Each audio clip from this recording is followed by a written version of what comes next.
Sa loob ng isang taon, pinaparalangalan natin ng maraming pagkakataon ang ating mahal na ina. At may nakapagsabi pa na bawat araw sa isang sulok ng mundo ay may kapistahan na nagaganap para kay Birheng Maria. Mula sa pista ng kanyang kapanganakan sa September 8, birthday niya, hanggang sa kapistahan ng pagkareyna niya, the Queenship of Mary, sa August 22 yan. Meron pang paggunita natin sa kanya tuwing Miyerkules at Sabado. Ito ang mga araw na alay natin sa mahal na Inang Maria.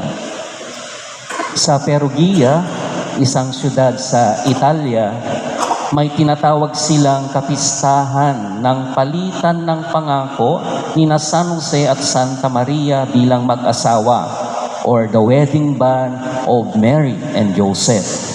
Ang daming nagpupunta at nagpipilgremahe dito dahil sa katedral nila nandoon nakatago ang engagement ring nila. At minsan sa isang taon ito na ipapakita sa mga nagsisimba. Pero sa mga pista ni Maria, tatlo ang pinakamahalaga. At ano-ano mga yon? Una, ang kapistahan ng Immaculada Concepcion, December 8, ang pista nyo dito sa katedral. At yun din po ang kapistahan ng parokya ko noon, doon sa Abra. Pinahayag natin na si Maria ay siya lang ang taong nabuo na walang bahid ng original na kasalanan sa kanya. Ang ikalawa, ang kapistahan ni Maria na ina ng Diyos sa January 1. At ang ikatlo, ang kapistahan ng Asunsyon o Assumption sa August 15. Ngayon po ay bisperas ng Assumption. So bukas nating ipagdiriwang ang kapistahan ng Assumption. Ipinahayag natin ang pag-aakyat sa langit ng mahal na Birheng Maria. Ang tatlong kapistahan ito ay siyang bumubuo sa larawan ni Maria bilang isang babae, isang ina, at isang reyna. Ang mga larawang ito ni Maria ay siya nating tularan. Si Maria Immaculada, ang babaeng walang bahid ng kasalanan. Si Maria, ang ina ng Diyos. At si Maria Asunta, ang reyna ng langit at lupa. Siguro nagtatanong tayo, paano nating magagawang tularan siya? Ang mga katangian niya parang hindi natin kaya. Sino ba sa atin ang katulad niyang kalinis? Pinanganak tayong may kasalanan. Sino ba sa ating makakaabot sa pagkatao niya? Wala naman sa atin na nagsilang sa isang Diyos. At sino sa atin ang makapangyarihang tulad niya? Wala naman sa ating nakaupo sa tronos sa langit. Paano natin ngayon tularan ang ating mahal na Birheng Maria? Dahil laging pinapaalala ng ating simbahan, be like Mary. Pero paano?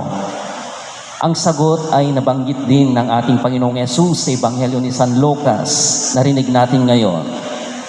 Habang nagsasalita si Jesus sa mga tao, may isang babaeng sumigaw mula sa karamihan at nagsabi sa kanya, "Mapalad ang babaeng nagdala sa inyo sa kanyang sinapupunan at nagpasuso sa inyo." Ngunit sumagot siya, "Hindi higit na mapalad ang mga nakikinig sa salita ng Diyos at tumutupad nito." Higit na mapalad ang mga nakikinig sa salita ng Diyos at tumutupad nito. Ito ang tunay na pinagpala, ang nakikinig at gumagawa sa salita ng Diyos. At kung babasahin natin ang dakilang kasulatan, ito ang ginagawa ni Maria sa buong buhay niya dito sa lupa. Naipapakita at naisasalaysay na siya ay laging nakikinig at sumusunod sa mga salita ng Diyos. Maalala ninyo noong nawala ang batang Jesus at nakita nila sa templo. Ano ang ginawa ni Maria nang natagpuan nila si Jesus? na nakipagtalastasan sa mga tagapagturo ng kautusan. Kahit lahat ng sinabi ni Jesus ay hindi nila naunawaan ayon kay San Lucas, ang lahat ng mga bagay na ito ay iningatan niya sa kanyang puso. At noong ipinarating ni Anghel Gabriel na siya ang pinili na maging ina ng Diyos, ano ang sagot ni Maria? Alipin po ako ng Panginoon, mangyari nawa sa akin ang mga sinabi ninyo. Kaya nga sinabi ng pinsan niyang si Elizabeth, mapalad ka dahil naniniwala kang matutupad ang sinabi sa iyo ng Panginoon. Ito ang pwede nating tularan kay Maria. Ipinapayo rin mismo ni Jesus noong nagtuturo siya at pinuntahan ng kanyang ina at mga kamag-anak na gusto siyang makausap at makita. Ano ang sinabi ng ating Panginoong Yesus? Sabi niya, sino ang aking ina at mga kapatid? Ito ang aking ina at mga kapatid. Ang sino mang sumusunod sa kalooban ng aking Ama sa langit ay siya pong ina at mga kapatid. Ganito ang pagtulad natin kay Maria. Kailangan natin matutong makinig, maalala at masunod ang mga salita ng Diyos. Tulad ni San Ezekiel Moreno, siya ay tumulad kay Maria. Nakinig siya sa Diyos, naging misyonaryo, pinangaral at tinuro ang mabuting balita sa mga tao. Naging ehemplo siya ng katapatan at lubos na pagmamahal sa Diyos at sa kanyang kapwa. Yan si Ezekiel Moreno. Pero para naman sa atin ngayon, kadalasan kasi ito ang ating kahinaan. Dahil kung minsan hindi tayo marunong makinig sa mga salita ng Diyos, kung punahin natin ang mga nagsisimba, mayroon yung iba naman ang ginagawa.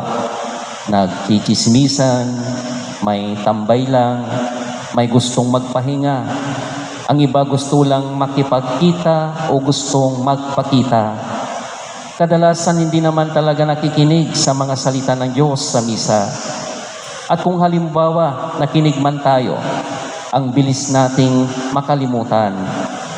Ang magandang narinig natin sa Santa Misa ay hindi naman nating nadadala sa paglabas natin sa simbahan. Nakakalimutan natin. At kung halimbawa, naalala at nadala natin, hindi naman natin na isa sa buhay, wala din sa ating gawa. Minsan din iba ang narinig, iba din ang ginawa. Parang hindi tugma ang nauunawaan natin sa ating mga gawain. Kumbaga, nagiging pasaway tayo. Kaya ngayon, binibigyan natin ng papuri ang ating mahal na Birheng Maria. Hilingin nating tulungan tayo na makinig, maalala at masunod ang mga salita ng Diyos. Makinig, maalala, masunod. Sa gayon, matulad din tayo na siya ay nakikinig, naaalala at natutupad ang kalooban ng Diyos. Nawa sa pamamagitan ng gabay at tulong niya, matanggap na din natin ang mga biyayang ipagkaloob sa Kanya. At sa huling araw, tayo naway karapat-dapat at pinagpalang makaakyat din sa langit nating tahanan. Amen.